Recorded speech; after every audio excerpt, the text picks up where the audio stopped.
Yo, what's good, everybody? Brent here, back with another stream. Hope everybody's having an amazing day today. Um, Not much has happened in the last 4 or 5 days since we've done the last stream. If you guys are new here, welcome. First of all, my name is Bren. I know a lot of people have come in. I think I'm up like 1,000 followers or something in the last day or so from this giveaway that I did. So if you're new to the Twitter, new to the streams, welcome. I do these streams twice a week, Tuesdays at 10 a.m., 10:30, and at Friday. Used to be at 1, but now at 10:30 at a unified time earlier on in the day. I'm going to be adding a Twitter space and stuff like that. I like to think of this stuff right now as, at least in this current iteration, is a one-stop shop to talk everything that's happening in crypto. I talk about what I do personally. I like to have guests on and friends with cool stories and good perspectives. So if you're new here, welcome. Like I said, love to have you guys here. We're going to talk about Bitcoin. Like I said, not much has happened the last several days since we've been on this stream, except prices moving down. Right. So I'm going to go and talk about where I think Bitcoin's headed, exactly maybe some levels to watch, and kind of how I think this is setting Bitcoin and crypto up to have the strongest period maybe it's ever had. Again, because of the regulatory clarity and a lot of the stuff happening in the background. So again, if you're here with us, welcome. If you guys could please like, retweet, comment, bookmark the stream, all that good stuff. Love to have you. Love to have all you guys on here again. We love to make this stream interactive. Love to answer questions, comments. You guys are like half the stream. So again, leave anything you want in there. I'll definitely check it out. As long as it's not fucking crazy, I'll pin your comment on the screen more than likely as well. Embermain says you're finally able to watch again live. Honestly, I've been wondering where you've been at, Embermain. So that's good to hear. Good to hear that it was just a time thing for you. Always love to see you have you on here. And yeah, everybody check out Embermain. He's a very consistent posting a lot of good TA and a lot of information on a lot of different stuff going on in crypto. So good guy. What's up, Rojam? What's up, Raj? What's up, Snoopy? What's up, Colleen? What's up, Yap? What's up, Andre? But yeah, if you guys could please like, retweet, comment, all that good stuff so we can get this thing out here. My boy Furloco just hopped in. He's PFP list, but I don't think he's actually been added to the stream fully yet. But yeah, Furloco is here. He's only going to be on for about 30 minutes. He's the other host or guy that I do the streams with most times, most of the week. He actually got me into streaming, so doing this with on their channel. So if you guys like, retweet, or I'm sorry, go and give him a follow as well. But what's up, Diamond? Nice to see you there, bro. But what's up, Furloco? How you doing, man? Me? Yeah, I can hear you loud and clear, brother. There you go. I'm on stage. It's a perfect day to be here, man. There's a lot of things happening in the market, so I'm sure everyone in the audience is asking what the hell's going on. So it's a good time that we're here. Yeah. Emberman says busy. I'm actually developing a chart TA app and working with some other projects. Amazing, man. Definitely stoked to hear about that. Andre, what's up? We'll go ahead and get into the Bitcoin stuff here a little bit later. We're going to go ahead and get to kind of like how I said, I think how Bitcoin and the majors coming down here one more time, kind of setting up these kind of corrective coil ups or corrective channels, I like to call them. It's kind of setting up what I think is going to be a huge run for memes, alts, great NFTs, majors going into Q4 in 2026. I mean, just if you've been around in the last year now, you've gotten a crash course in these big, crashes or big pullbacks in crypto. They're always going to happen. If anything, these are kind of the only constants in cryptos. There's going to be pullbacks and corrections. But as you've seen the last year, even if you've been around the last 6 months with a tariff crash, with the war, what's it called, Middle East conflict, every time we get these big corrections, they act as great opportunities to add and for sure not freak out and to panic sell, right? So we're going to go over Bitcoin here in a second. I'm going to go over the memes and alts that I've been accumulating and that I think look juiciest. We're going to go over a little bit of news here. Again, not much has gone on the last week. And then some macro stuff right now while we have Furloco here. So again, if you guys could please like, retweet, comment the stream, and then let us know in the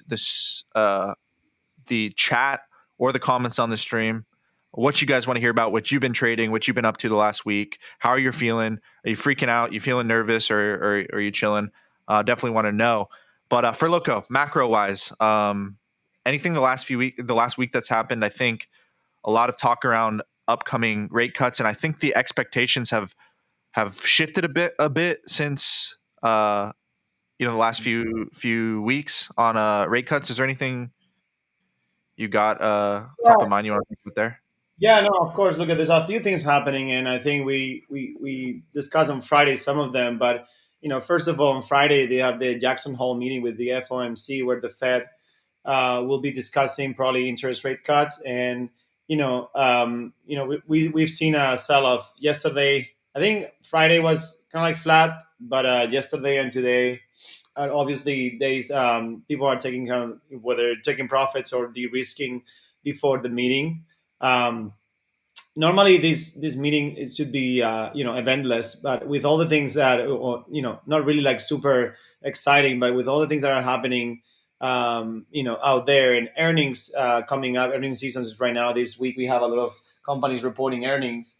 We're seeing a little bit of sector weakness, right? Which is we've had a pretty much since April the tech stocks and the S&P, particularly the related to tech stocks, have been on a tear, pretty much up, recovering all the losses that we had in April, through January through April, and then reaching all-time highs. So I think you can probably see a little bit of profit taking with a little bit of de-risking before we enter Q4, and with interest rate cuts coming up. So there's a few things happening. You also saw Sam Altman talking about AI is in a bubble, and maybe at some point it will burst, some point soon. So I think there's a lot, there's a lot of headlines coming out that remind me a little bit, kind of like the beginning of 2025, right? When things were just humming, the engines were humming in pretty much all directions, right? And at some point you saw a little bit of pretty much de-risking and profit taking. So I'm not super concerned about it. I do think that we'll probably see, for the next 7 to 10 days, a little bit of, cool off period. Which again, if you look at Bitcoin price, just to put an example, we're right now hovering around 113,000, which was literally the price that we saw, literally 2 weeks ago, right? Not even 2 weeks ago. So when you look at the chart, and you kind of like zoom out on a weekly perspective, where literally is still in green, and when you look at the daily perspective, we're just back at the, I believe was like Saturday on August 2nd, right? Which is what, not even like 2 weeks ago. So Yeah. not levels that I'm concerned about yet. Obviously, the probably more than crypto, because crypto normally tends to reprice quicker, is Yeah. the tech stocks is the one that is correcting a little bit more. I think the QQQ and Nasdaq are about a point and a half down today. But again, I don't see it as concerning yet. And just like a normal profit taking and de-risking before the FOMC. Those are my overall views. We can definitely get into more geopolitical stuff, but perhaps after. Yeah, absolutely. No, yeah. And it looks like on Polymarket, a little bit more divided on the odds or the whatever, yeah, the odds than we usually see. A lot of times the rate cuts are especially pretty close up to the next one. Or it's not too close, I guess. Yeah, it's a month away. Wait, FOMC is this tomorrow? On Friday we have, Friday. but it's the Jackson Hole meeting. Yeah, so Okay. the The Fed is Jackson going Hole. to be, Okay, gotcha. So yeah, this is the one on September 17th. The next one. It looks like it's a little bit more divided. The usual last time it was like 90% plus.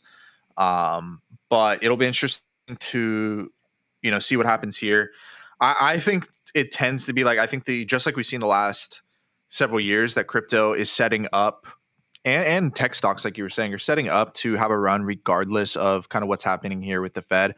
I do think if and when they do start cutting rates and do QE of some sort, that it could add fuel to the fire.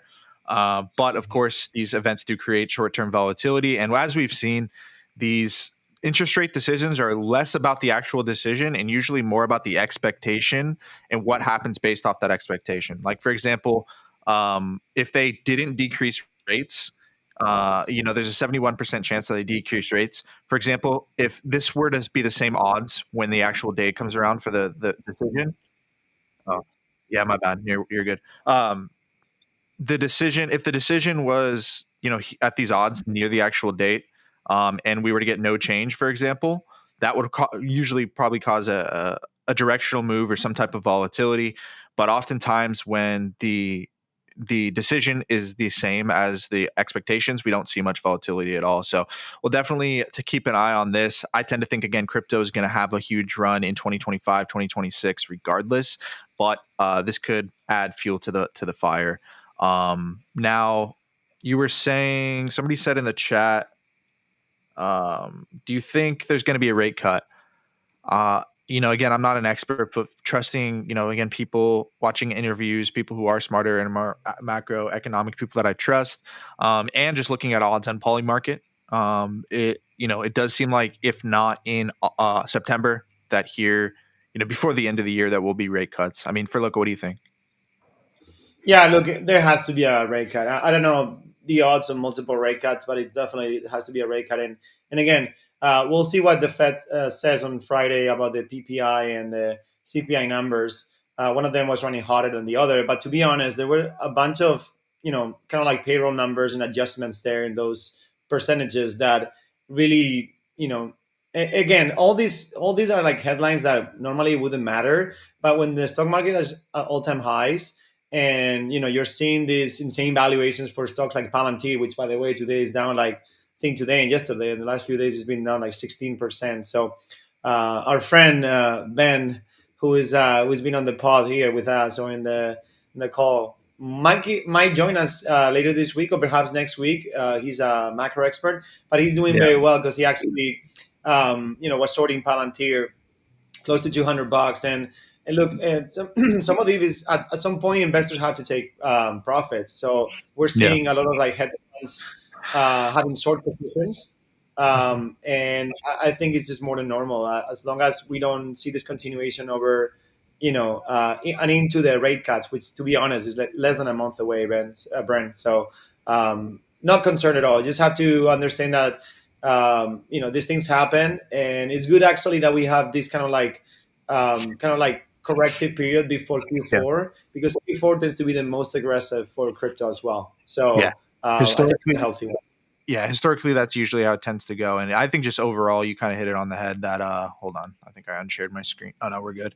That overall that I think these corrections are just extremely healthy for crypto in general. They're annoying at times. It's kind of annoying that we get a couple weeks of upside and then some downside for sure. But these corrections actually make it more likely that crypto is not going to have a major top next year or at the end of this year that a lot of people are anticipating. And instead, we can continue to stably have more stability and kind of grind up higher. So though it's annoying, I think this is kind of the best case scenario for crypto as far as like longevity. Now, as far as where it's going to stop, I think it's going to do one of two things here. I think it's either going to sweep this low, kind of how I have down here at 110, kind of reverse and go up, or potentially make a fresh low at the low 100s, make another kind of low at the bottom of this corrective channel here, kind of maybe down again 104, 100 area between 110 and 100. But I think very likely that will probably be it. And I think we're going to see a correction that looks very likely, in hindsight, looks very similar to what we saw in July, where again, we saw a correction come down. Bitcoin came back and almost retested the previous all-time high, which again, a little bit different here in August. We broke the all-time high, but just like in July, in June/July, we came back down, or we retested the high, came back down for one more low, and then moved higher. I think that's exactly or pretty similar to what we're going to see here. Whether we come all the way back down to 110 or 105, who knows? I don't think this really matters if you're not in like a short position. To me, I'm just going to use this time to, again, keep accumulating for what I believe will be a strong period in 25, 26 with what Furloco just said, fall and winter, or at least the beginning of winter, tend to be a strong time for markets in general. But I think crypto is just in a perfect place here with regulatory clarity, with the way again, the majors are coiling up in these nice corrective channels. And then I think meme coins and alts have just been in these nice corrections, kind of just showing really strong signs of similar things we saw last summer before memes took off again. I think we're seeing all the signs again. And I think we're going to see coins like Pengu, SPX, Giga start to, Giga's a little lower now, but SPX, Giga, Mog start to surpass those billion, 2 billion, 3 billion marks and really start moving higher than a lot of people are anticipating. So, yeah, I think we just, that's how I see Bitcoin. I think ETH's the same way, in a bit of a tighter correction, of course, because there is a lot of buy pressure coming in from these treasury companies. But much of the same expect from ETH. I think we'll come back down probably sub 4,000. That'll probably be the final low. And then I think into Q4 and the rest of the year, we climb, above 5,000. Yeah. Do you ever notice, Brand, when we are really near all-time highs, whether it was January or now, that the the doom and gloom headlines always appear rather quickly, and these corrections tend to be like aggressive and fairly short-lived. If you look at the headlines that are coming up right now, I mean, some of them are related to the highest driver of GDP growth, which is AI, right? Like you have Meta saying that they are downsizing their AI team. Obviously, I mean, they spend, they're trying to spend like build the Avengers team there, spending hundreds of millions, not billions, to build a team that technically will have an impact, but it's going to take many, many years for that team to really have an impact, right? So, and then you have Sam Altman with OpenAI saying that AI is in a bubble that will likely burst. So those are two news that come out right when we are all-time highs. And then you also have geopolitical tensions for some reason in these meetings happening in between, NATO and the US and, Ukraine and Russia, right? About ceasefire and other stuff. But if you remember what happened at the beginning of 2025, we had a little bit more about like AI related overvalue stocks, right? We had kind of like a little bit of a talk about like those stocks were completely overvalued. The Max 7 were close to 40% of the pretty much the S&P 500, and 30 something percent. And we had also the geopolitical tensions in the Middle East. Now we have again a little bit of geopolitical tension with in this case Russia and Ukraine, and then also some AI news, right? What are the biggest drivers of stock market? Growth tied to GDP and AI, right? And then the other one is geopolitical tensions, which always creates volatility. So what is this? It's pretty much, I'm not saying it's a manufacturer situation, but it always comes down to very, very, very specific times when investors are taking profits and hedge funds are positioning themselves for the next quarter. So that's how I see it, man. I think all of these things are, in a way, manufactured. Also seeing headlines of like housing prices being extremely unaffordable, inflation, all these things that just make people scared and sell their positions so that smarter people can build positions and be well placed for the next run. So honestly, that's such a great point. I that's definitely something I've noticed, since I've been messing with markets since like 2016, that like oftentimes, whether it's COVID, like Brexit, like any of these big events, or just at all-time highs, oftentimes you'll, especially in the traditional finance market, like stocks and all that, you'll oftentimes see these headlines come out at like these crazy opportune times. So I mean, I don't think every one of these things are manufactured. Obviously, not everything is like manufactured, but there's definitely, it's not too far-fetched to think that people who have billion-dollar positions, funds, whatever, would have the influence to put out certain headlines to even push, prices in their favor by a couple percent. Definitely not out of the question. So that's a great point. yeah. I do want to catch up on some of the comments, but yeah, no, I do. No, I 100% agree with that. I think, what we oftentimes see is either that where there's manufactured drama that then creates lows. I think a lot of that may be like people sell when these headlines come out at the same time to, kind of create that, but also the opposite where there'll be like narrative oftentimes just follows price. Oftentimes price will reverse like this, and then people will find all the different reasons to explain why that price move is happening. A lot of the times those things just happen to be happening or, happen to be going on during that time. So I would just say narrative follows price. I think the people who time and time again who are able to form theses and believe in great assets and people during times where attention and price aren't going up. Those are like, the greatest traders and investors in my eyes, right? So I think being able to form a thesis on coins that's deeper than just what price is currently doing, I think that's the key. So Yeah. someone And a said, few other points before we move on, I wanted to make this very quickly. And one of them is, related to pretty much growth, right? Like any growth has a price. And we're seeing that ever since April, a lot of investors were late. I remember when we were discussing with Max, there was a record short of hedge funds back at almost close to the bottom. And then we had a big rebound into May. And then obviously June, July have been incredible for the markets. But if you kind of like remember back then, a lot of hedge funds were short, and they had to pretty much take losses and reposition themselves, opening leverage positions, right? So we had actually not much in crypto, but in stock market we had a massive amount of leverage positions for for long positions for the market trying to catch up to that run. And so right now you're seeing like obviously any growth has a price, and so all investors that were in leverage positions had to either sell, take profits, and then those that were caught in the middle, they're wanting to cut positions just because they were pretty much in the, in middle of nowhere in terms of like when they started their leverage, so they're cutting losses early just before these events happen. The other thing I wanted to make, and then maybe you can chime in, is when it comes to rate cuts, whether it's 25 or 50, base points, I think that's more beneficial to the Russell 2000, which are the small cap companies, those that have been really in a bear market for a few years now, manufacturing companies, other companies not related to AI. Because if you really think about it, why do companies that are not, the Max 7 or related to AI struggling? Because interest rates, right? If you have high interest rates, you cannot really borrow to grow, and it's very difficult to really promote growth in those companies. But in the Max 7, they have billions of dollars in cash, so interest rates actually don't really affect them as much. So whether we have 25 or 50 basis points, that's not really going to affect the top Max 7 companies. It's mostly going to affect positively to those companies in the small cap sector, the ones that no one really thinks about.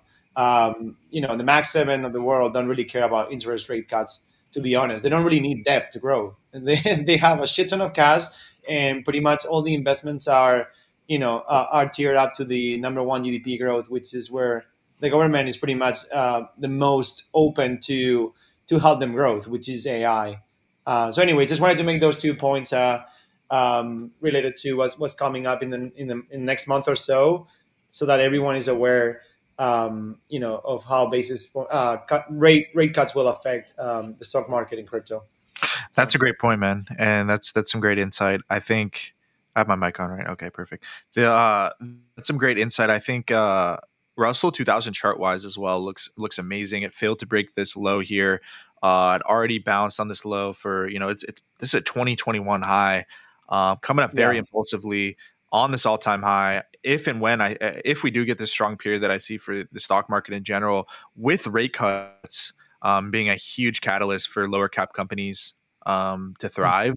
I mean, this just might be a huge reversal, and coming out of a huge reversal for what might be a huge move for the Russell 2000, which Mhm. you said, like smaller caps will usually thrive in times of low rates, right? So, I mean, like you said, we haven't seen that low rate environment since the 2021 or around that time before they Mhm. started doing it. So that's great. That'll definitely be something we keep an eye on as well. Somebody asked Sui on Robinhood, should we buy Lofi? That's good. I actually didn't see that. I do think, like I said, memes are going to have a come. It's just really simple. Simplifying it, I do think memes will have a comeback, a big comeback, and will most of the new capital will come in. Sui, I think, will continue to be a strong chain, and will have like some kind of meme movement on Sui, or at least a few top top coins on each chain tend to do well during good periods. So the fact that it's on Robinhood now, great. From what I've seen, I haven't like met the team behind Sui, but my business partner Bossman has.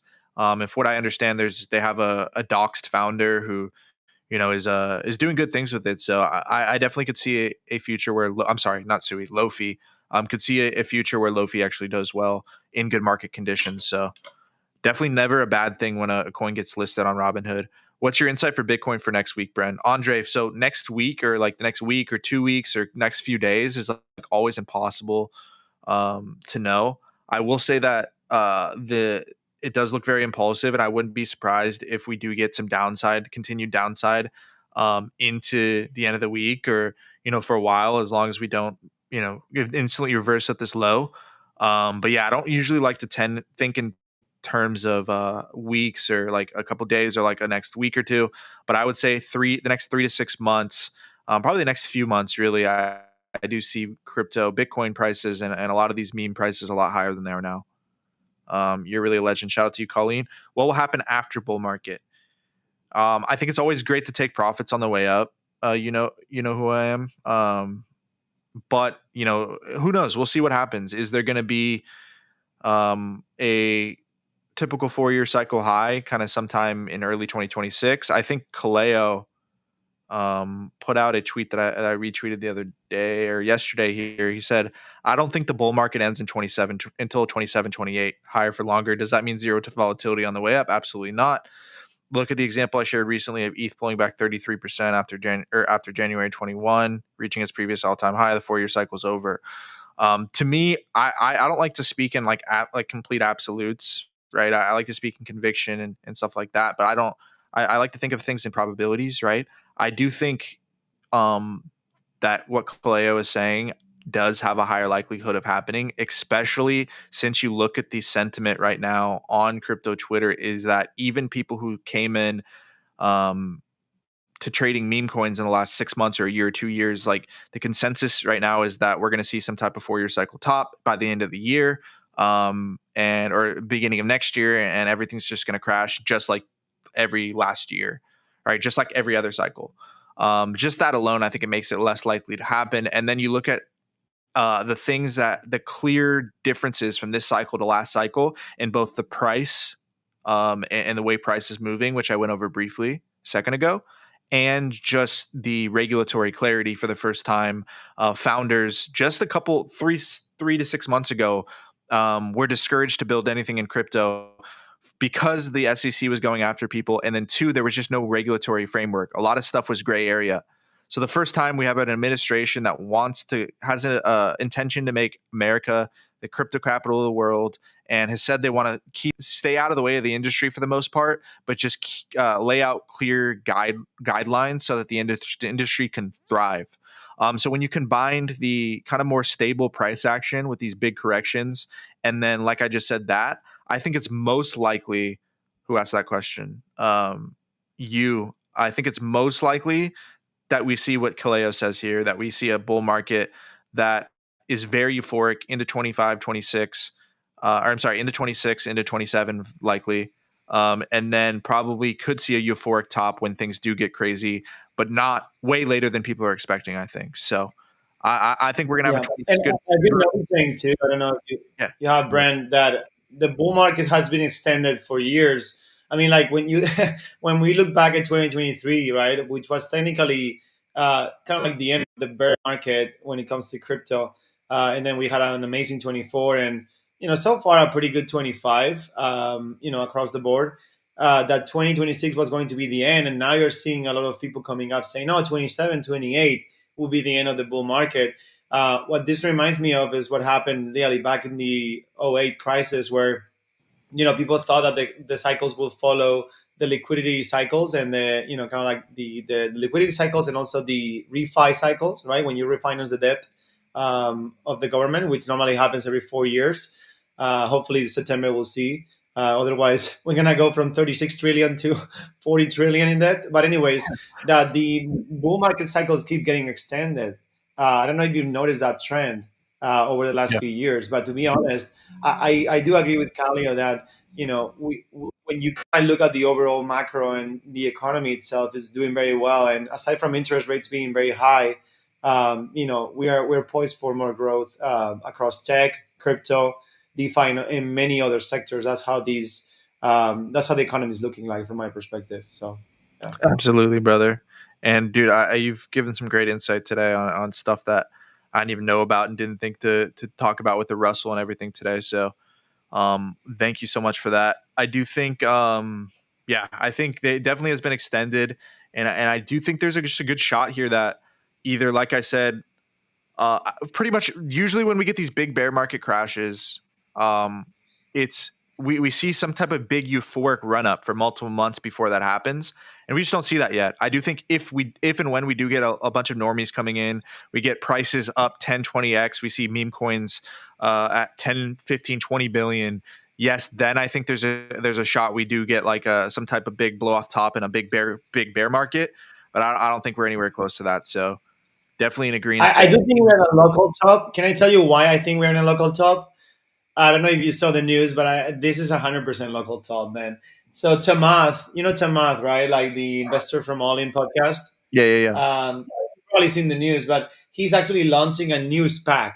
So when people heard that, probably okay, this is some sort of local top, right? Because if you remember the 2021 days when he launched the Virgin Galactic and the other SPACs that wrecked so many investors. But he's raising this, or he's starting this new SPAC called American Exceptionalism Acquisition Corp. Okay, which apparently will be valued 250 million, offering 25 million shares at $10 per share. And it's going to be focused on DeFi.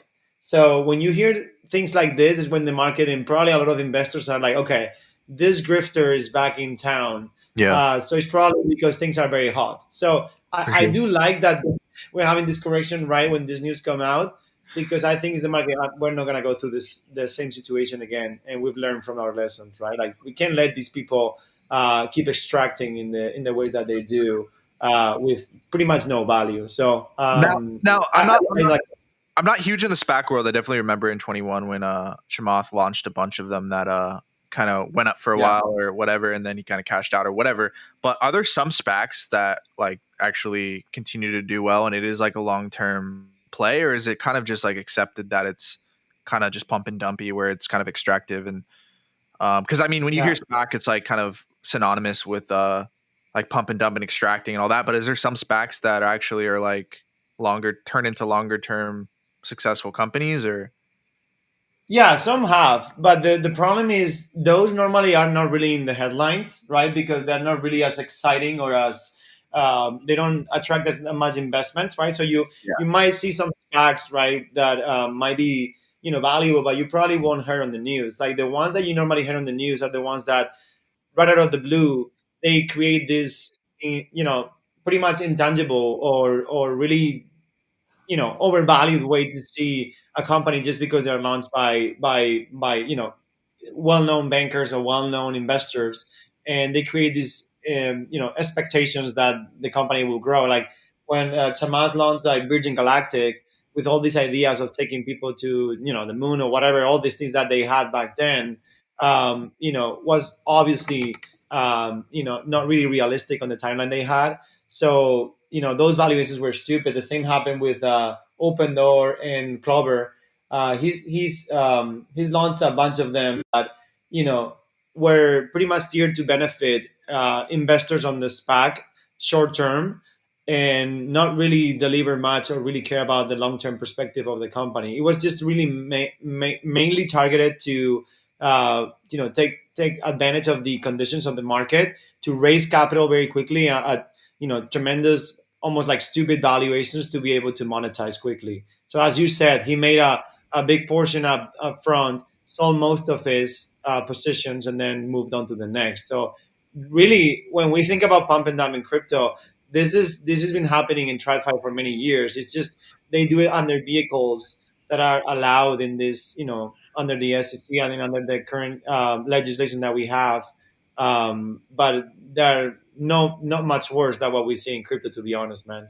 But I think this was a very fun thing to bring up, because when you see headlines like this, it's probably time to take some profits.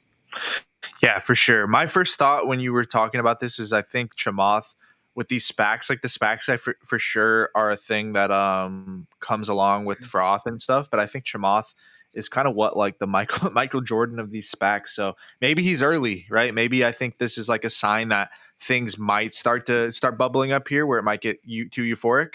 But I think it might be early signs of froth, right? Because maybe he's kind of early on the whole thing, and maybe we could see this kind of thing sustain for months or years. But definitely interesting, and definitely something to keep an eye on, and something that will probably become a bigger thing as the market becomes more frothy. Yeah.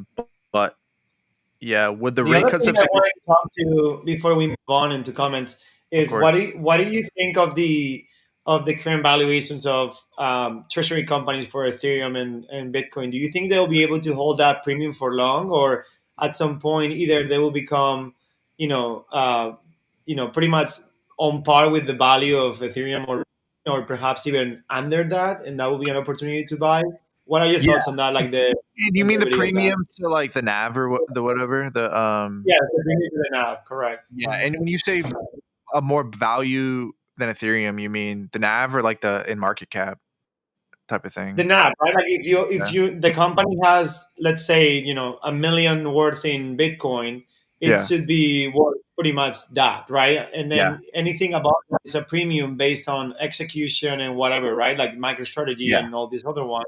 But do you think that that's going to be as more companies, kind of like apply the same strategy? Do you think that's going to be sustainable, or what do you think is going to, from your perspective? See, yeah, like I've watched a lot of interviews lately from people who have theorized like both things. A lot of people who think it's, not going to be sustainable, and kind of like you were saying with Chamath, like kind of a sign of froth. And then you have people like Tom Lee who say that they will keep going because against these people are buying a piece of digital infrastructure that they see it as digital infrastructure where even Wall Street types have already said this, that like essentially his thing is that not only like Wall Street is rebuilding on chain on Ethereum, right? So he thinks he's buying a piece of digital infrastructure early, and he sees that as long as these companies aren't using leverage and aren't using, I forgot what term he used, a certain type of offering or whatever, that they should be able to sustain and survive, at least the good ones. So I think there's arguments on both sides, right? I'm not going to pretend like I'm some expert on and be able to give like a crazy detailed explanation, but I mean, all I've seen from time and time again, even to this day, you people tell you, "Oh yeah, Michael Saylor is insane. He's using the whatever. This thing's going to crash. It's going to be the fall of Bitcoin. What's he thinking?" I mean, and every one of these rises, not only do you have him, his plan continuing to work, but then you have a lot of other types going and doing the same strategy. So, I don't know too much to give a crazy opinion, but from what I'm seeing, I think that these people know what they're doing, especially somebody like Tom Lee. And I tend to think that I'm just extremely bullish on ETH and digital assets and Bitcoin. And with those, I think the top treasury companies who do things the right way should do very well over a longer period of time, right? So it's kind of how I Mhm. see it. Yeah, that's a good point. I'm just concerned about the obviously, just like with anything, obviously I'm not comparing this to the SBF and FTX time, right, when they were like pretty much gambling ahead away, customer or client funds, but with leverage. But in this case, I don't see it as that kind of like obviously neglectful or negligent, right? Like just like utilizing client funds to put up risk positions in place. In this case, it's like I don't really know if the ability for them to keep diluting their shareholders to buy more of that specific coin will eventually play against them, right? Because at the end of the day, if you are holding MicroStrategy as a shareholder, you keep getting diluted and diluted and diluted, so your shares technically are worth not less as long as Bitcoin goes up. But at some point, they're pretty much either issuing debt or diluting your shares to Yeah. buy more. So that definitely has some sort of like value destruction along the way, especially Yeah. if things don't go as he plans when it comes to Bitcoin appreciation.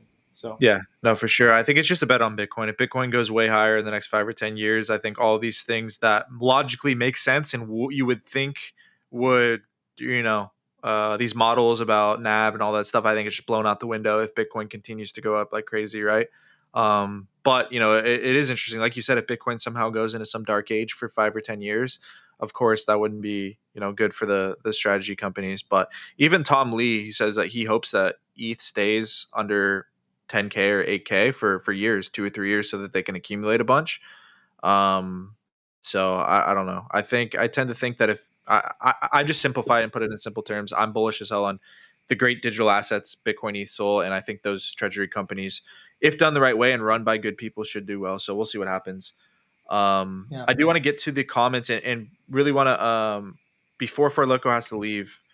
I want to make sure to what's it called? Reset the room. If you guys could please like, retweet, comment, bookmark the stream, always appreciated. If you guys are new to the streams or to my Twitter, whatever, welcome. We do these streams twice a week. Myself, For Loco, sometimes some others. Tuesdays and Fridays at 10:30. Talk about everything that I'm doing, everything going on. Gonna have cool guests and other stories and perspectives as well. Q&As, all that good stuff. So if you guys could please share the stream, definitely give a follow, shoot a follow to my boy For Loco as well. He's definitely active on Twitter. But For Loco, you want to tell him anything else you got going on or about Bridge 3 Labs or anything before you sign off? Yeah, I mean, I'm taking out my profile. I appreciate everyone listening and following. We have a little group called Bridge 3 Labs. It's really a group of investors and entrepreneurs that we have been in the space since 2021, and we help each other. Just like we do here, kind of like understand the market. Find undervalued positions. Try to take a different approach to the market when it comes to investing in crypto. And we also participate in some IDOs and opportunities to participate in what I call the crypto venture capital through some of our relationships and partnerships. And then we have a group pretty much of investors as well, like participating in Bitcoin mining. So we do a little bit of everything. You can find our collection on Magic Eden. We have 1,000 NFTs called B3L Beasts. So you can check it out and see if you would like to be interested in participating what we're doing. And then other than that, just starting a Substack newsletter that I've been wanting to do for many years. And I still have to get started, but I promise I'll put some content here in the next few weeks. So appreciate the shout out, Brent.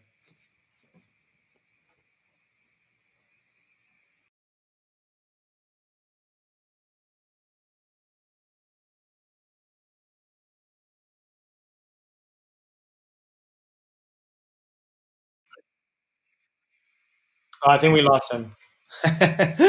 Well, this is a perfect segue, probably to get into some of the questions as before he joins. But let's see if we have some questions here from Jab. Yo, Brent, top job eco memes. Oh, on Jupiter, Yo, are can you you guys hear referring me?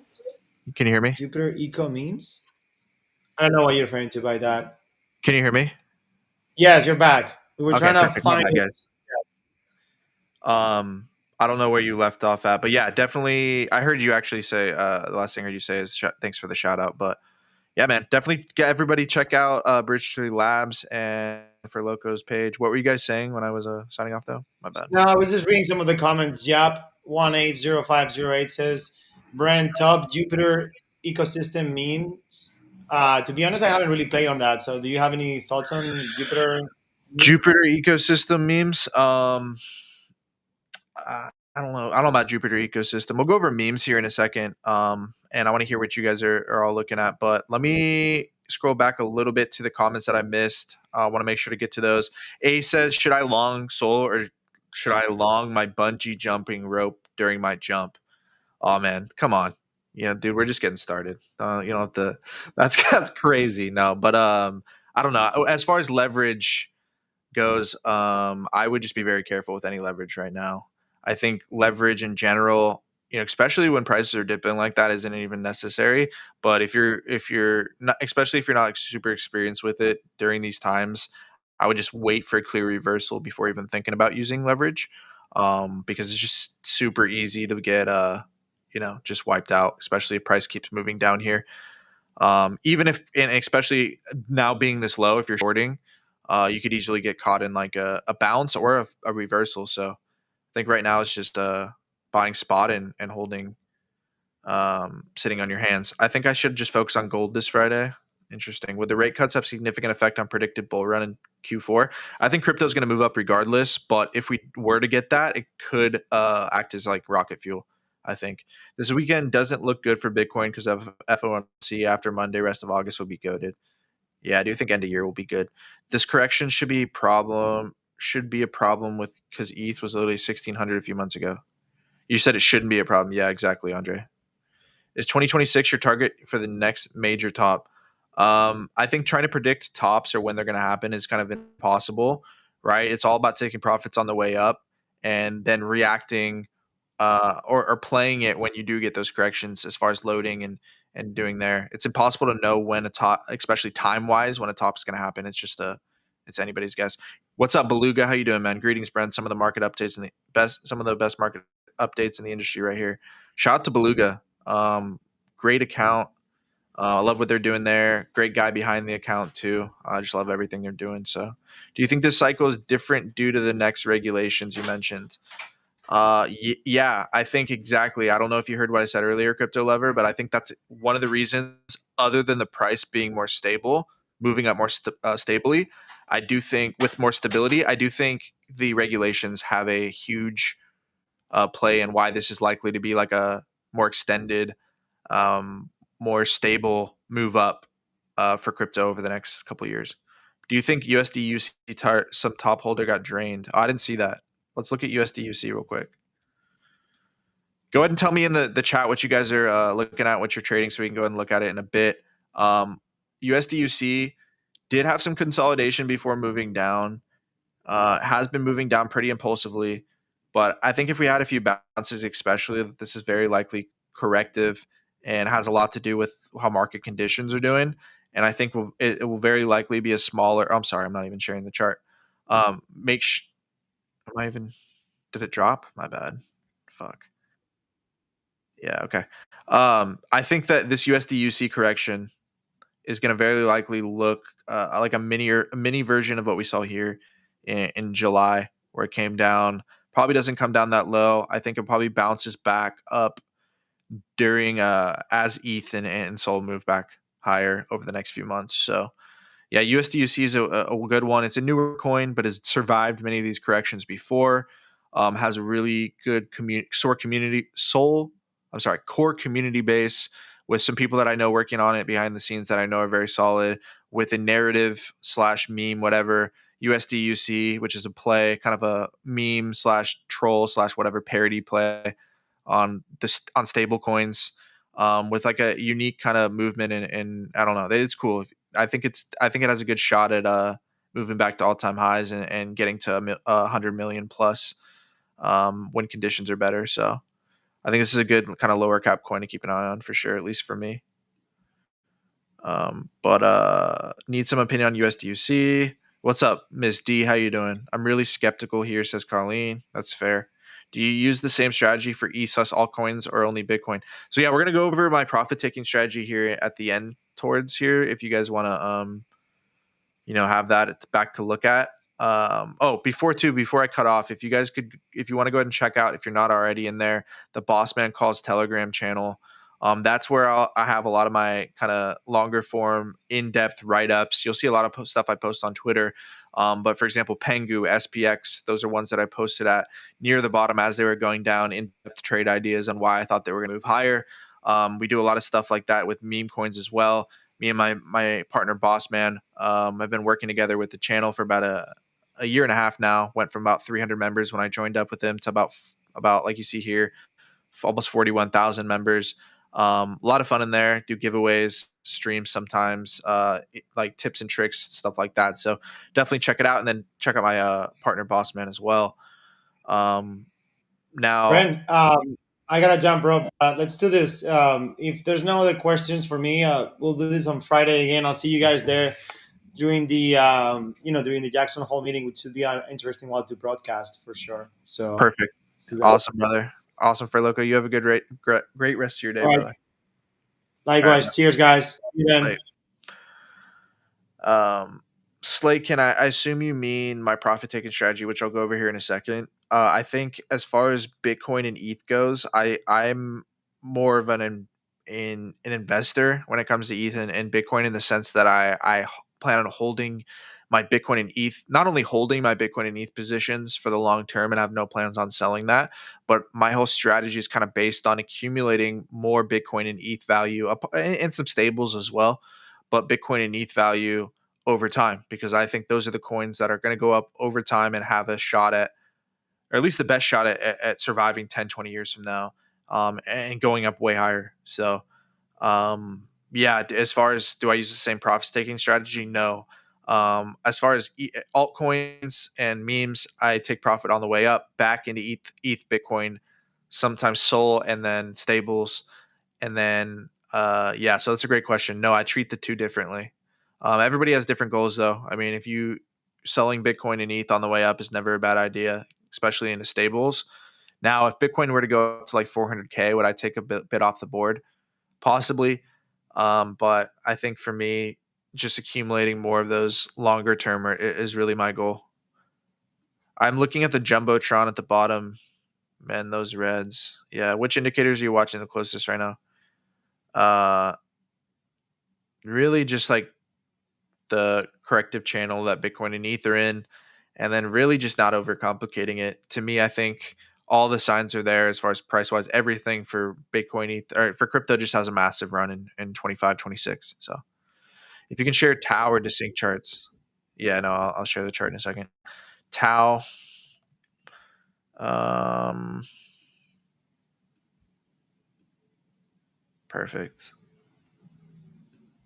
Yeah, Tau chart. So Tau looks a little tricky. I think it's in like another mini kind of correction, kind of like we saw in May for it. And I think the convergence of AI and crypto is just going to be huge. Tau is probably like the runner or the leader, and really hasn't broken up out of like its 2024 highs. And I think this is very likely what we've seen its entire existence essentially could act as just the base for a giant move to the upside if and when AI crypto just goes up, which I think could be in the next few months. So I think it probably moves up out of this coil up, and if it can break above 1,000 above this high, very likely could just go insane. From what I understand, I think the ceiling for something like Tau is very high, due to what they're trying to accomplish and how strong both crypto and AI together. Similar to how I'm very bullish on meme coins and NFTs coming together because of how the bull run I think is coming for both of them. Same kind of thing with AI crypto. AI huge narrative, obviously. Crypto strong. Next few years, I think those two together, at least the legit coins, the AI crypto, and Tau being one of them, I think does very well. So always on top, branch, quality knowledge. Appreciate you. What are your insights for Farcoin? Posted a post in the Telegram earlier, a bit more in depth about Farcoin, but under $1 billion now. I think it's very likely just coiling up. Probably makes another low here, maybe in from anywhere between here and 0.06, and then I think it probably climbs higher.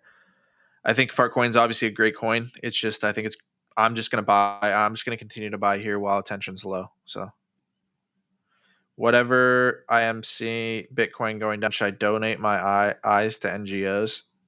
Yeah, for sure. I know that A was on the streams before. I remember Max used to talk about that a lot. Very insightful sentiment is nowhere near the market top. People still panicking during corrections. Absolutely, wristbands. Shout out to you, Existry.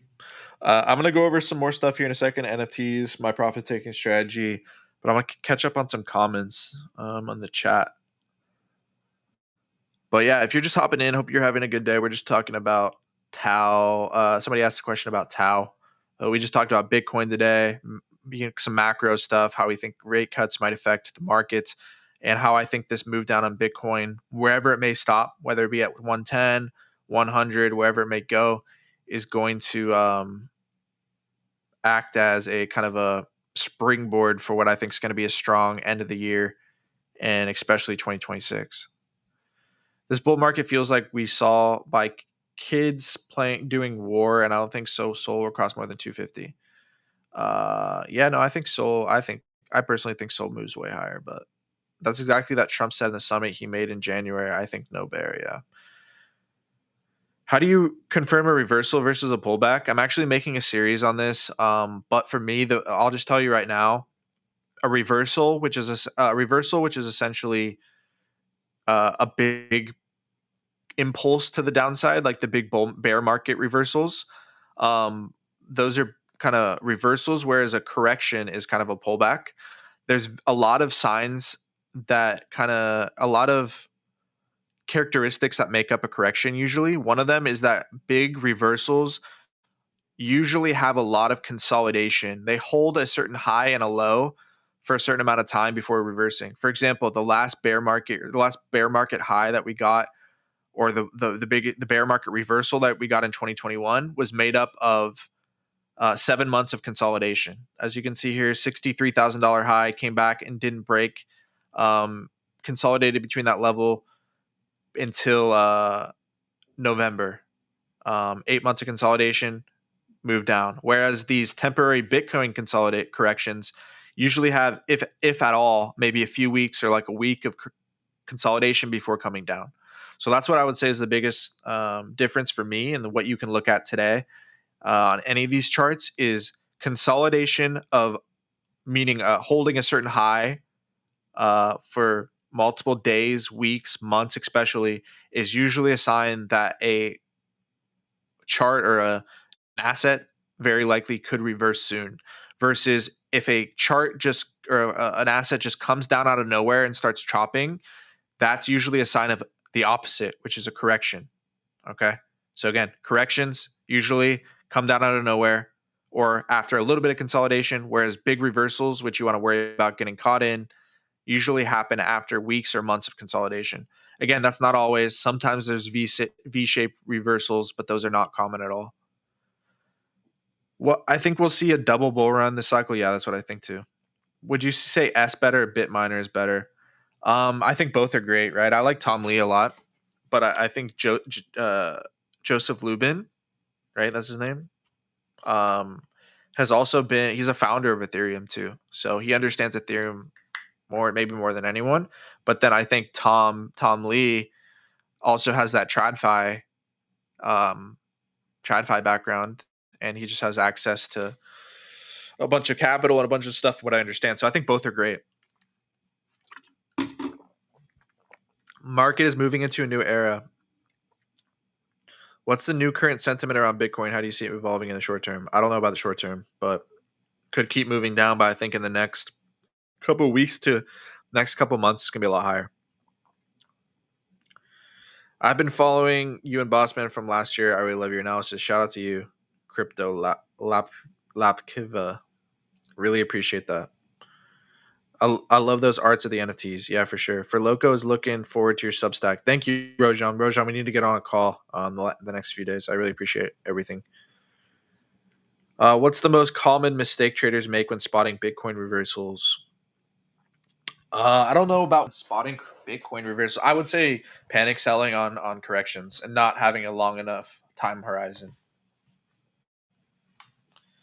But I think the two biggest mistakes most people make in general in crypto is they either sell everything way too early, or most commonly they round trip all their gains, which I'll go over my profit taking strategy in a second so that you can defend against that. If the Ukraine-Russia war ends officially, that's bullish, right? Yeah, for sure. You would think, yeah. I mean, some people argue war is bullish for markets, but yeah, I mean, I think the market would digest that as bullish for sure. Yo, fellas, question: do you set your profit taking targets the same on all coins? Great question, bro. So I think I'll just get into the profit taking strategy here in just 2 seconds after I catch up on the chat. This time I get panic after getting a 10 to 15% loss, and I always panic sell. And after a few days, coins go high. So help me control. I literally have zero patience. You just got to stop identifying that, oh yeah, you just have zero patience. Like, you just need to exercise, and it just takes practice like anything, bro. Maybe you're just too over invested. That's usually the case. Just start with lower amounts. Start with, 10, 20% of what you normally would put in the coin, and then just feel how like just go through those corrections, don't panic sell, and see how it feels once the asset, again, it has to be good coins, right? How it feels when the coin goes back up, and you'll start to get a sense and start to get an intuition and start to get like a pattern recognition from it, and then you'll be able to put in higher amounts. You just got to practice it, bro. It just takes practice like anything, and you just got to have a longer high time horizon and probably just use less money. Organic chart for the look of it. USD/UC is great here. Yeah, shout out to you, Mike. How you doing, bro? Boss, you always on top. Shout out to you. Bran, what's your thoughts? Oh, you asked another question, Dom. Oh, Dom, you asked something, man. I think I missed your question. Ask again if I did. Boss, your analysis is always fun. Appreciate you. How do you interpret the recent price fluctuation? What do you think will happen next? Yeah, I think I already talked about it. I think Bitcoin moves higher in the next few months. Jeet culture on Sol makes it a whole coin hold overnight. I feel like it's the same on both chains, man. Honestly, what role do macro? Okay, I'll look at Cass here in a second too. Excellent info. Yeah, shout out to you, Mike. 120K month end. I could see it. $3,900 possible for ETH. Yeah, for sure. Definitely possible. Boss, why my comment not appearing screen? I must have missed it. East and West boss is the best. The bullet is not for everyone. Bro's brain is brenning. Do you think in a few days you can see you on TV because your voice is sweet and full of correct knowledge? You're funny, brother. Thanks for the words. But yeah, I think we just need to be patient here for Bitcoin, like always during these corrections. I think whether we stop, near this low or we go way lower, I think it's just got to be patient. I think we're seeing just another correction like we saw here, and like we saw in July and June, like we saw in January. But I do want to go over my personal profit taking strategy real quickly here. I think right now is like the best time. Bro. But give me recommendations about a book that'll help me control my emotions. A book. I can send you a few books. As far as market stuff, I've learned a lot through experience and a lot through YouTube and a lot through video. Not at so many books. There's a few great books that I can send you. But really just living through it and just hearing from people who have lived through these different corrections before. That's what helped me. And just hearing people's stories that have lived through these different things and kind of getting their insight. But a lot of it is you just got to live through it, man. You got to do it. You got to stop identifying and stop telling yourself that, oh, I'm always impatient, I'm this, and start to just practice patience. Really, it's like anything, like fucking riding a bike, like sports, and you just got to practice, dude. Yeah, exactly. And right now, what my sole focus the last few weeks has been is developing a lot of educational content around stuff like this, around a lot of chart stuff. I've saw a lot of stuff in the Telegram, but I'm putting together both videos and like course material for people who like to read through text that go into a lot of these concepts that'll hopefully help a lot of you guys out. So look out for that. Gonna start to drop probably by the end of August. Start to drop on stuff like that. Start adding that, and that's gonna be either extremely cheap or free. I just want to put this out to people. A lot of the knowledge that's helped me and stuff like that. So definitely look out for that. And then yeah, you just got to practice patience, man. Brent, Tau, DSA. Yeah, we already went over Tau a second ago. Best time for what? SPX has been struggling compared to ETH lately. Yeah, SPX will have another run soon. How old are you? I'm just thrilled with how intelligent you are. I am 30 years old. He do have a smooth voice though. I appreciate it, guys. But let's go to profit taking strategy. So I think right now is a great time to focus on getting set up for this next leg up. A lot of times people just check out during these times and then they just FOMO back in and during when times are good. I think setting up both a profit taking strategy, how you're portfolio set up, like just these different things that'll set yourself up for success are right now is the perfect time for that. Profit taking probably being the biggest one, because I think we all know that most people, even new people in crypto, can find a few different like a few plays a month that might 5, 10, 20x. But it's the same story. Very few people are able to realize those gains or take profits because of greed, or they just got in too late, or they don't know, just a number of things. So I think the only way to defend against that is by having a profit taking system set up ahead of time that can kind of eliminate those emotions completely.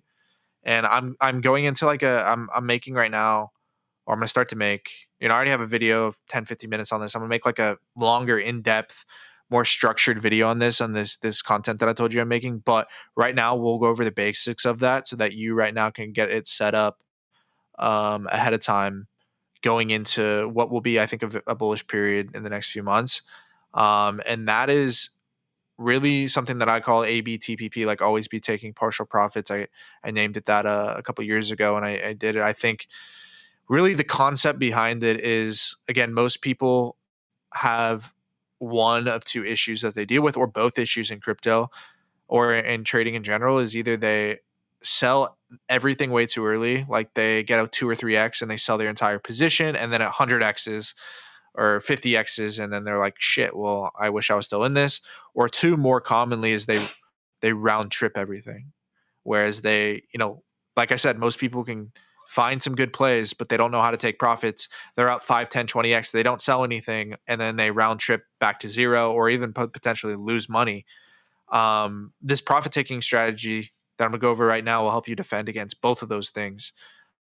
Essentially, the concept is you want to have a profit taking strategy set up ahead of time that allows you to take profits, partial profits, meaning partial part of your position, off on the way up based on certain milestones that you set up.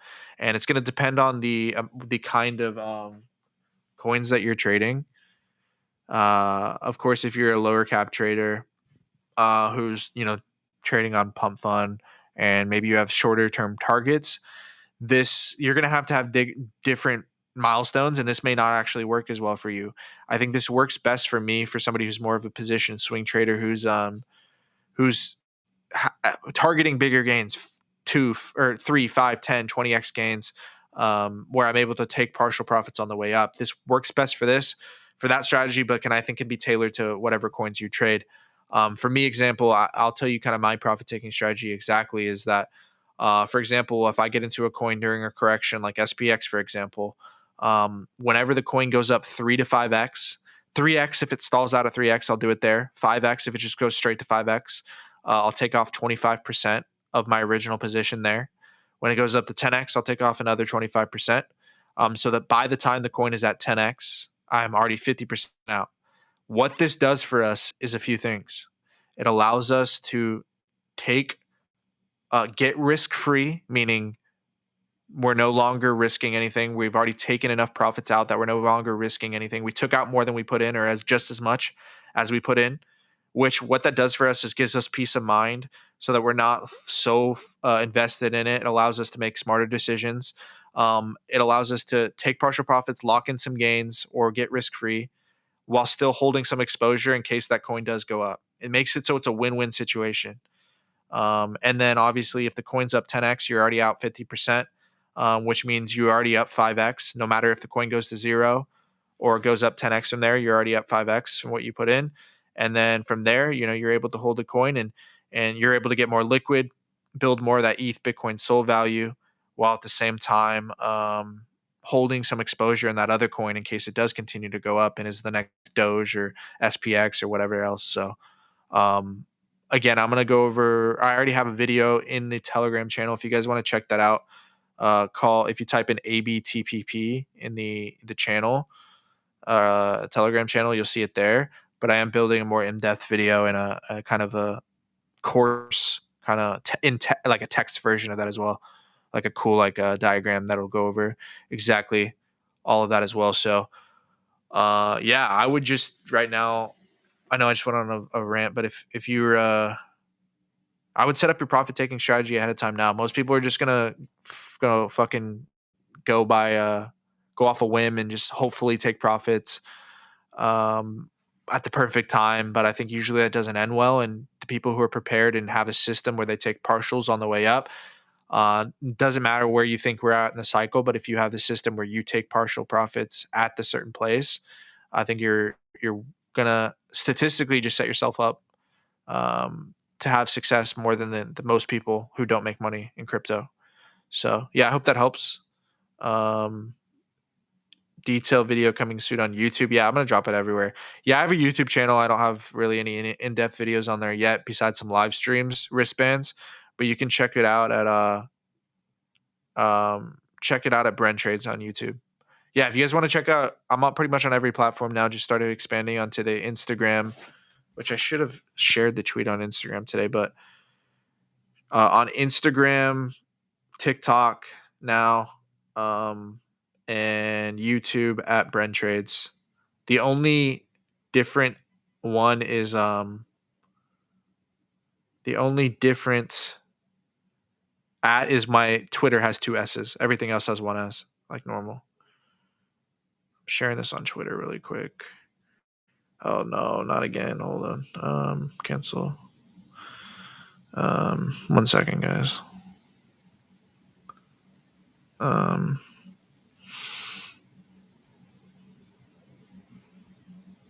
Where am I? But yeah, follow on YouTube. Definitely gonna have some content up there, especially the in the coming weeks. I'm gonna add the face cam and start to do some face content on YouTube for sure. So yeah, look out for YouTube. Don't have much up there yet, but I appreciate you asking, bro.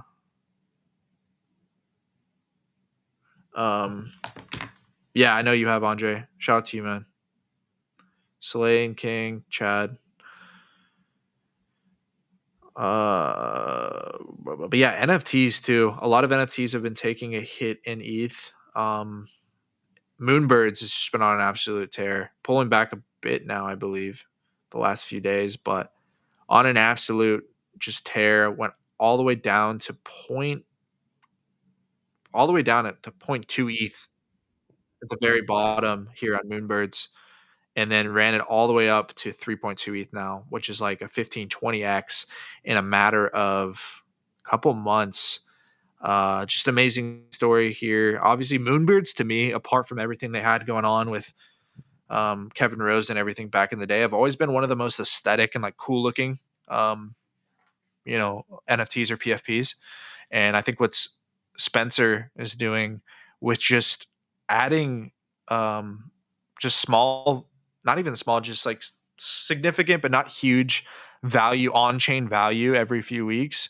It just shows what it can do for an NFT project. So I don't know. Does Moonbirds go to 10 ETH? I could see it. I think there's speculation of a token, obviously, and who knows how long they draw that out. But I think this is just a sign that meme coins, NFT conditions are improving, and we're seeing 2021 projects other than just Bored Ape Yacht Club and Pudgies actually start to move up here. So I think we're going to see more of the same of this in the 2026. And my belief is, which is not a popular take right now, is which again we're not seeing right now. We're seeing the opposite right now. But I think great NFTs, and great. I mean, I don't think this is going to be every NFT, but the great NFTs, the one that have survived, probably the Moonbirds, the Bored Apes, Pudgies, VeeFriends, all of that are going to not only go up, are going to go up in ETH while ETH's going up in USD, and we're going to see the same double leveraged effect that we saw in 2021, where ETH was moving up kind of steadily while NFTs were going up. So I think we're going to see that again because of just how strong digital assets and NFTs and the technology and the second bull run is going to be. And I think there's just some amazing buy opportunities right now, especially for NFTs that are going down in ETH right now. Like the VeeFriends, for example, which you hear me talk a lot about it. That's my biggest NFT bet. Top 10 holder in both the top 2 collections. Just huge believer in both Gary V and the IP to just make a massive impact on the world. But the floor price at 1.1 ETH right now, I think right now it's just a no-brainer opportunity. I see these at least at 10 ETH plus in probably the near future, in the next, if we do get a second NFT bull run. Just using this as an example, if it were to go back to 10 ETH, with ETH back at even at 5K ETH, which I'm sure it's going to move higher than that. That's $50,000 in NFT, which right now they're sitting at 4.6 ETH. So you see what I mean by this double leverage effect, where especially in USD terms, we're buying an NFT right now, if and when we do get the second NFT bull run, where the great NFTs, again, not all of them, but the great ones do go up in ETH while ETH is also going up in USD. It just acts for this like crazy double leverage effect, where an asset that you might buy for 4.6 could just magically be worth 50,000. And again, that's just a speculative side. I do believe in VeeFriends, again, more so long term over the next 2 or 3 years, because of how big I think the IP itself is going to be. For those of you who might collect, or at one point have collected sports cards or cards in general, about Topps is obviously a huge company.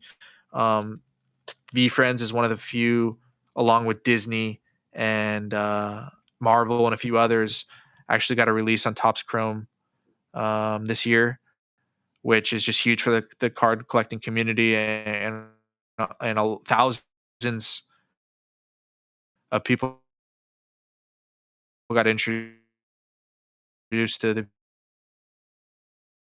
VeeFriends IP for the first time through this Topps Chrome. Google Trends do right now, but up to, I hope I'm still here. Yeah, it kind of cut out for a second, but the mindshare for VeeFriends went up back to the 2021 kind of NFT bull run high this year after that release. So yeah, I think my point in saying this, I think a lot of these projects like VeeFriends, like a lot of these Azuki that haven't taken off yet, and are kind of pulling back in ETH price, might be some good opportunities right now. So I want you guys to let me know what you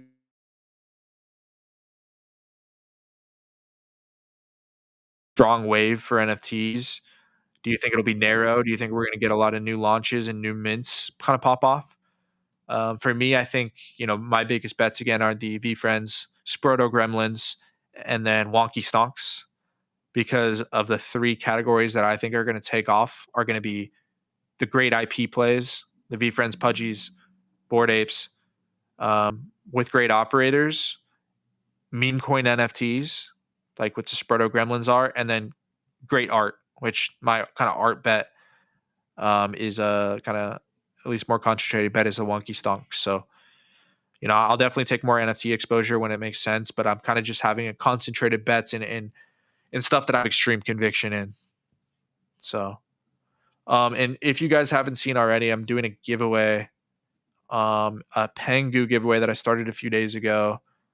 I said that if we got to 1,000 entries or comments on this post, pretty much entries, I would do add another winner. We more than doubled that, so I'm adding another winner, and then if this gets to 3,000 entries, the original post, by tomorrow, I'll go ahead and add a Series 2 VeeFriend NFT, which is worth 0.05 ETH right now. So appreciate everybody who's doing this right now. Excited to get $500 or $1,000 in Pengu, and then potentially a VeeFriend Series 2 NFT to somebody in the comments of this chat. So definitely go and do that if you haven't already. And then as well, I'm going to do a giveaway on this stream as well for everybody who's hung out with us today. At the end of this stream, on the comments of this post, I'll do a giveaway to 100 USDC, and then somebody in the chat as well who's asked great questions. I'll go ahead and pick somebody as well, kind of who's been contributing to the stream. Missing Telegram live stream, Brandon. Yeah, no worries, man. Telegram live streams, yeah, we'll probably do some more of those soon, or probably actually find a way to potentially stream into the Telegram as well. Do you recommend laddering profits? Yes, exactly. That's exactly kind of what I said a second ago. 2-day offsite working on VeeFriends.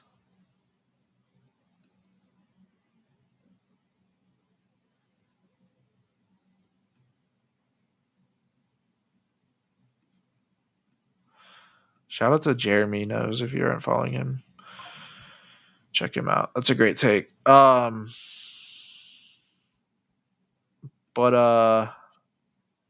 what fuels NFT price surge? I think a few things. I think the adoption with the technology.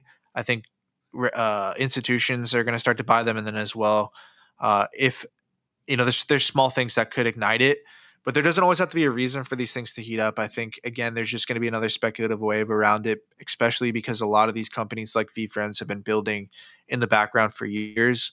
And it's just a number of things. It's going to be the digital asset space moving up, regulatory clarity, allowing for people to actually build shit in NFTs. It also could be stuff like GTA. Just a number of things could actually like ignite the thing. But I think there's a number of things that are pointing to another, big mania for NFTs. What's the current state of the NFT market? Okay, I already asked that.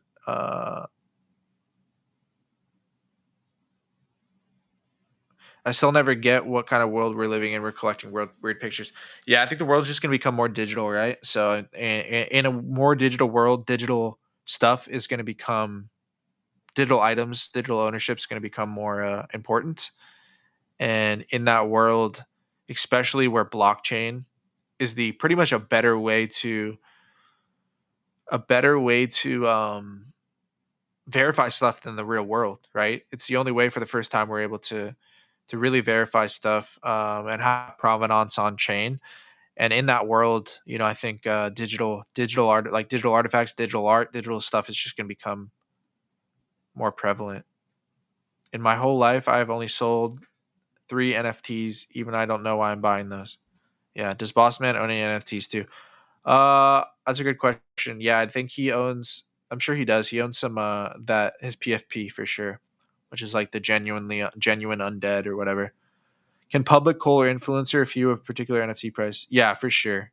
There's definitely a lot of that same stuff going around and not even in a bad way. Not even paid calls, just like people who support NFTs and definitely have an influence. Yeah, wow, I don't win. Boss, follow me from saw my comment. Yeah.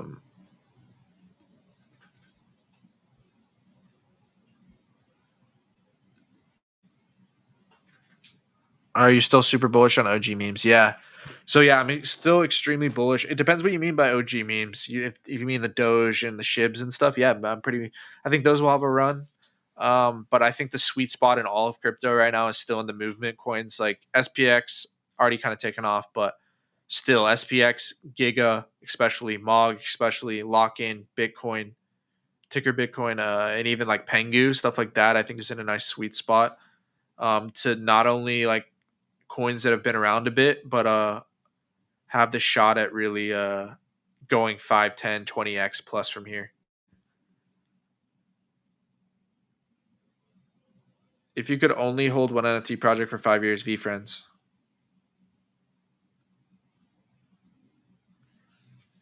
I think stuff like, yeah, again, I made a post a while back too. I don't want to scroll all the way back to it, talking about how I've accumulated the VeeFriends over the last 10 months. I just think that VeeFriends, again, the best operator is just going to win. Like, that's just what it is. Like, best operator in the companies long term. Like, the reason why Apple's where it's at because of what Steve Jobs and early people did. Microsoft, Bill Gates, and the early people. Obviously, it's different as the company grows. But if those people didn't put in the initial groundwork, they wouldn't be anywhere near where they're at and their ideas and stuff. And I think the same thing is with NFTs, right? And I think Pudgies are at where they're at because of Luca. And I think VeeFriends and Pudgies as well, all these ones are going to be where they're at in several years, mainly because the people behind it and their ability to create storylines around the characters and then just drive the company forward in general. And my bet, my bet is just on Gary Vee and VeeFriends. But I think a lot of stuff's going to do well. What are the big challenges facing? Yeah, Andre, I've seen you in the comments. My boy Andre's got a few VeeFriends from Gary on the giveaways. What are the biggest challenges facing the NFT space? Yeah, I don't know. I think there's just still a lot of people skeptical around, but that's just the same with any technology. But yeah, if you guys just hopped on the stream in the last couple minutes today, was actually a pretty packed stream. We went over where I think Bitcoin may land, and how I think this kind of pullback on Bitcoin's probably the last leg that we see before another leg higher, and how this June or July correction that played out here um, is how this correction we're seeing in August is very likely going to play out similar to the June correction, where this is kind of the final low before we head higher. But we just got to see how this plays out. Bitcoin could come all the way down to 100. In that case, I would just continue to be adding and just staying patient. I think this next leg up, because of how fall and winter are usually pretty strong for crypto and for the markets, apart from all the other stuff going on with regulatory clarity, all that, I think we're going to have a really strong 2025 and 2026. And until then, we just gotta let it play out. But yeah, if you guys want to go and rewatch the stream, we talked about Bitcoin, ETH, Sol, a lot of the meme coins that I think are setting up. We talked about my personal profit taking strategy, which I will be putting out, not only the profit taking strategy, but an in-depth kind of course, I like to call it, with videos and other stuff, pretty much either free or very close to free for everybody. A lot of the information I've learned over the last 8 or 9 years kind of in one place, apart from the great stuff that I've already had put in the Telegram. So look out for all of that. And I think right now is a perfect time, other than buying and accumulating good stuff, is just setting up yourself up for success going to this next period with profit taking system, setting up your portfolio in a certain way, getting healthy, just like being rested and prepared mentally, physically for what these like big bull market kind of periods are, which is usually pretty strong, kind of a lot going on. So yeah, I think with that, we're coming up on an hour and a half. I'll go ahead and stay on for a few more minutes if you guys have any last questions. And then today I'm going to go ahead and give the $100. I appreciate everybody participating on the stream. I'm going to go ahead and give the $100 today to my boy AA. I don't even know how to pronounce that, but Goku, the Goku motherfucker here on the screen.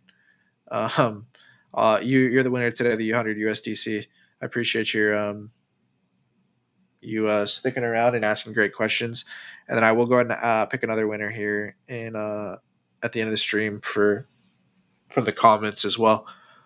I'm glad we're able to do these giveaways, get you guys some USDC during these times. Hopefully, put it in some coins, maybe help you out with something else you got going on. And again, the least I can do for everybody who shows support on the streams. You asked, what do you do besides trading? I like working out, I like hanging out with friends. A lot of my life is made up, especially the last few years of the stream. I like to hang out with my girlfriend, like doing a lot of stuff. But besides, a lot of my time has been made up from trading. And for me, it's always been not even just trading, just the markets, investing, posting on Telegram, all that good stuff on Twitter. For me, this stuff not only has been like obviously lucrative and it's changed my life financially, but it's extremely entertaining. Like even watching 2-hour podcasts for me, like I do that kind of stuff because it's entertaining to me as well. So do I eat fast food? Not perfect, but I try not to eat it too much, but it just depends. If I'm traveling a lot, I'll definitely eat a lot more fast food. The correction will be over soon. Then we send. Thanks, Brent, for always being bullish. Yeah. No worries. I think there's no sense in being bearish during these times because there's so much opportunity to accumulate, get better, all that. There's just no sense in that, especially with where the market's at. Yeah, what's up, Ember? Shout out to Embermain. Definitely check out what he's going on. One of the most consistent people I follow on Twitter. Great guy. Boss, check out Telegram comments. Yeah. Congratulations. I will try to buy your list of coins. Appreciate you guys. Can you look at LOL? Yeah, my bad. You asked that a few times.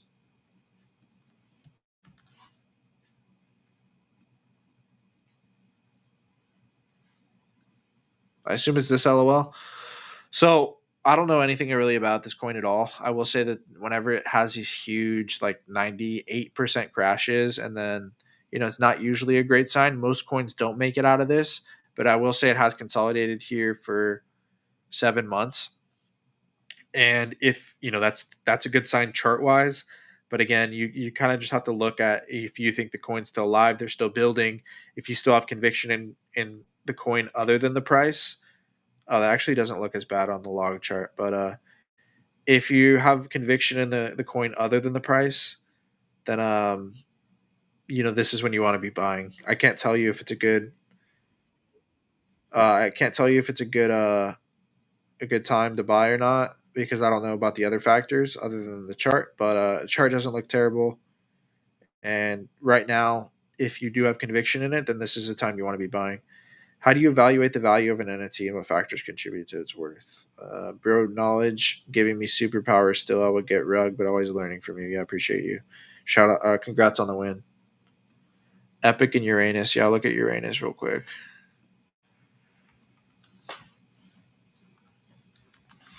Uranus.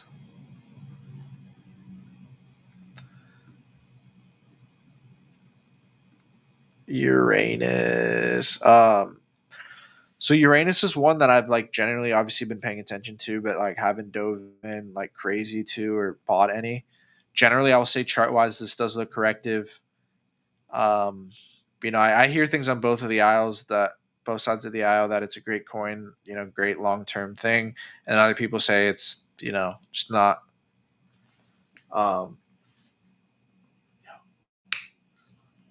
And then others, a lot of people say that there's like bad actors involved, a lot of stuff. I really don't know too much about it myself or haven't dove into it. Chart wise, I will say this looks corrective. And just for that alone, I wouldn't be surprised if it does make another leg up with everything else here soon.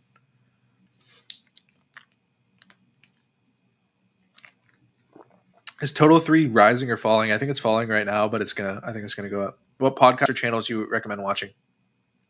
I think as far as crypto goes, right lately, I've always, sorry, my mouse pad's tweaking. I've always really loved Bankless. Besides the fact that I do think Ryan and David, the guys on the stream, are great. I think they're cool. But the biggest thing, the reason why I've loved Bankless is because they always have continuously have the smartest people on in the space in both finance and crypto and everything. And I've just learned so much from these interviews.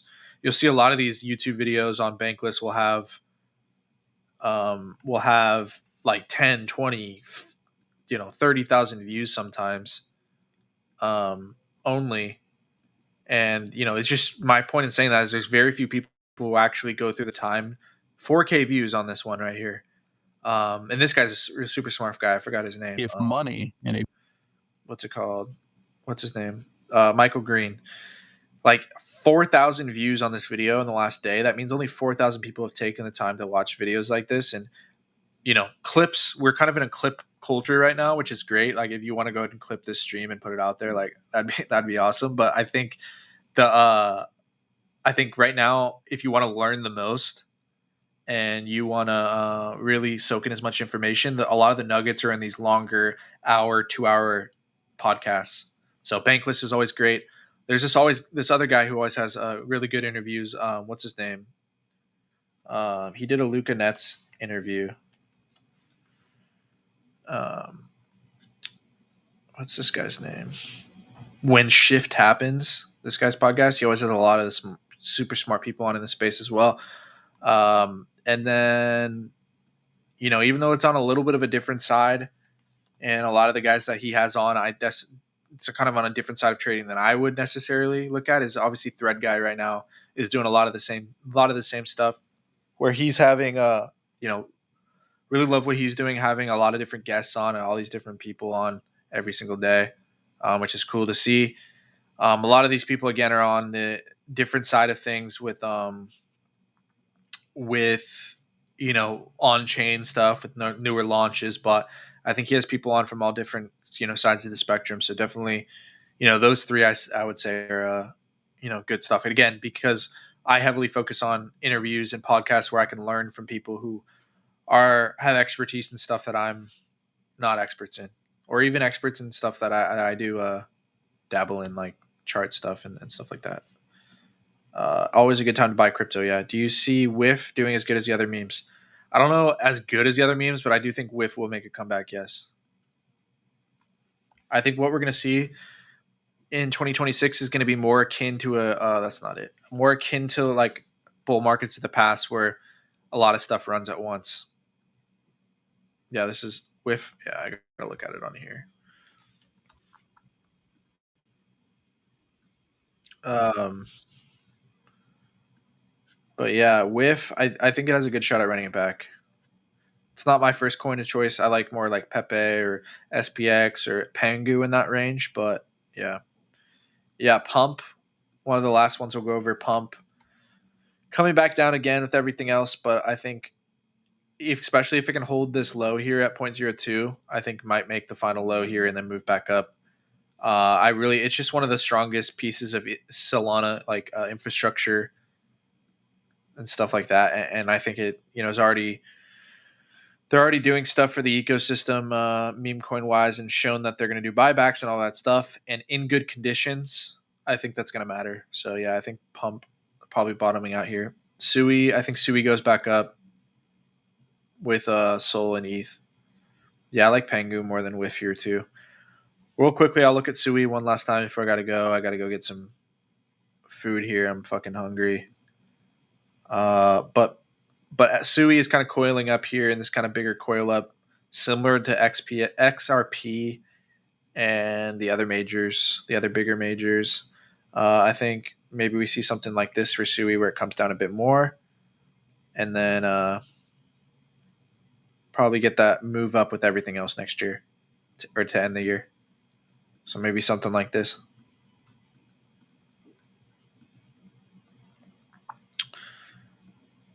What's up, Doms? How you doing, brother? What's the bottom for Bitcoin soon? I think between here and 100K. I know it's a wide range, but how about Graphane? Graphane's tough, man.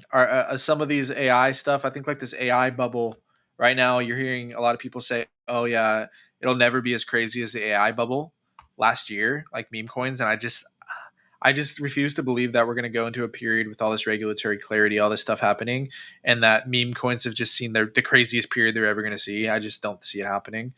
I think the opposite's going to happen. I think very likely this next period we have will make the AI summer look even, look small.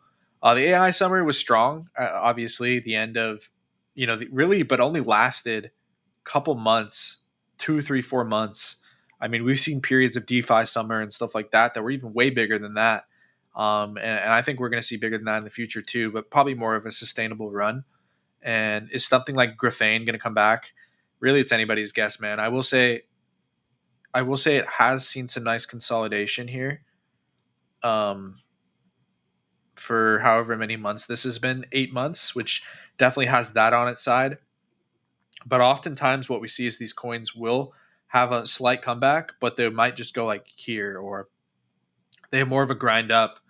So, I mean, it's really anybody's guess. I'm not really making any bets on these AI coins. But I could see a world where the good ones make a comeback, like Graphane. Is BNB good for now? I think BNB will be another one that just keeps grinding up. Is BNB up right now? No, it's down.